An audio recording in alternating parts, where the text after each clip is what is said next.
Hoy vamos a hablar de algo que le está pasando a muchísimos educadores. Ese momento en el que la carrera profesional se convierte en una especie de encrucijada.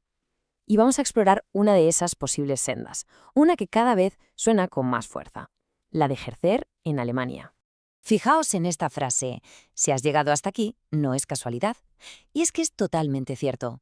Cuando alguien empieza a plantearse un cambio de este calibre, no es un capricho de un día, ¿verdad? Es el resultado de darle muchas, pero que muchas vueltas a la cabeza. A ver, vamos al origen de todo esto. Para muchísima gente en el mundo de la educación, el último año, ha sido como darse de bruces contra un muro. Un momento de esos que obligan a pararse en seco y hacerse preguntas muy serias sobre el futuro. Porque la base de esta profesión, y esto lo sabemos todos, es la vocación. Es que no es un trabajo de 9 a 5. Es un compromiso, es una entrega casi total al desarrollo y al acompañamiento de otras personas. Pero, y este es un pero en mayúsculas, esa vocación choca de frente con una realidad que es el puro desgaste, el agotamiento. Y ojo, no se trata de romantizarlo ni de quejarse por quejar, sino de poner las cartas sobre la mesa. La profesión, en muchos sitios, es así de dura.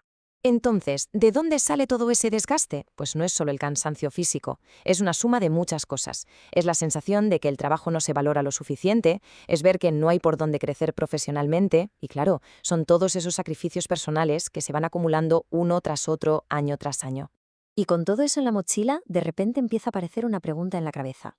Una pregunta que al principio es casi un susurro. ¿Y sí? Y aquí es donde entra en juego Alemania. No como la solución mágica para todo, sino como esa pregunta que empieza a coger fuerza y a la que quizá hay que prestarle atención. Y la primera de esas preguntas es, oye, ¿y si toda mi experiencia, toda esa dedicación y todo lo que sé, en realidad vale mucho más de lo que me han hecho creer?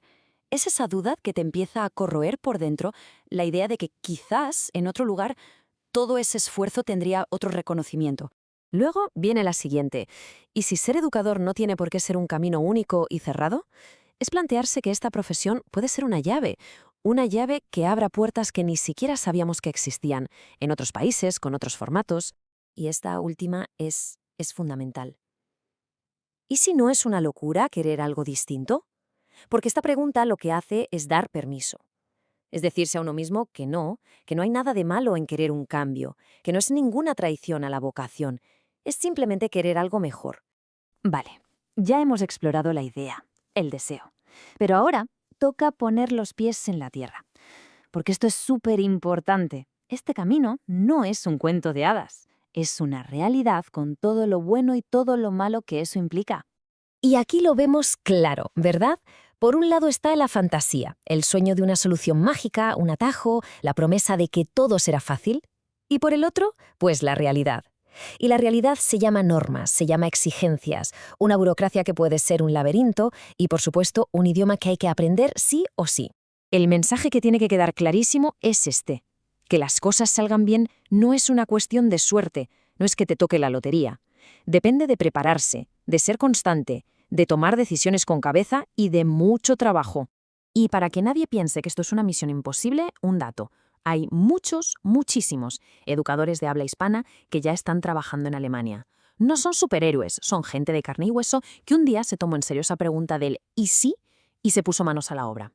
Bien, entonces, ¿cuál es el primer paso de verdad? Porque casi siempre pensamos en el billete de avión, en hacer la maleta, pero no. El verdadero primer paso es otro. Es algo mucho más profundo, más interno. Fijaos en esta definición de cambio. Dice, no empieza cuando haces la maleta, empieza cuando te permites imaginarte en otro lugar. Esto es potentísimo. El cambio real empieza en la cabeza, en ese momento en el que uno se da permiso para visualizar una vida diferente. Antes de cualquier papel está esa aceptación. Y esto es un mensaje de calma para todos los que están ahora mismo en esa fase de duda, de no saber qué hacer. Que sepáis que simplemente pensar en ello, observar, buscar información en Internet, todo eso ya es avanzar. No es estar estancado para nada. Es una parte fundamental y muy necesaria del proceso. Y todo esto nos lleva a la parte final, a la parte práctica. ¿Cómo se empieza a construir este nuevo camino? Vamos a ver un plan de acción que es concreto, pero sobre todo realista y muy humano. Primero, una idea para quitarnos un montón de presión de encima. 2026 no tiene por qué ser el año en que todo esté ya solucionado. Pensemos en él más bien como un año de preparación. Un año para sembrar, no para recoger la cosecha todavía. Esto lo hace todo mucho más manejable, ¿a que sí? Y el plan se podría concretar en 4 pasos. 1. Poner orden en casa, en lo personal y en lo profesional, antes de pensar en irse fuera. 2. Empezar con el idioma, pero en serio, porque el alemán es la llave maestra para todo. 3. Revisar el título, los papeles, para saber de qué punto exacto se parte. Y 4, que es quizás el más importante de todos, respetar el ritmo propio, sin agobios ni comparaciones. Y claro, al pensar en todo esto aparece el gran monstruo, el miedo. Pero fijaos bien en esta frase. La diferencia no fue el miedo, fue no dejar que el miedo decidiera por ellos. La clave no es no tener miedo, eso es imposible, todo el mundo lo siente. La clave es que el miedo no tenga la última palabra, es actuar a pesar de él. Porque al final, de lo que estamos hablando es de esto. La educación es una profesión increíblemente poderosa y como tal merece dignidad, merece respeto y merece un futuro. Y si para encontrar ese futuro prometedor hay que buscarlo lejos de casa, pues se busca. Y cerramos con esta idea, que lo resume todo a la perfección, porque los sueños grandes, los cambios de vida de verdad, no aparecen por arte de magia, no son un golpe de suerte. Los sueños grandes se construyen, poco a poco, con paciencia y con trabajo, ladrillo a ladrillo.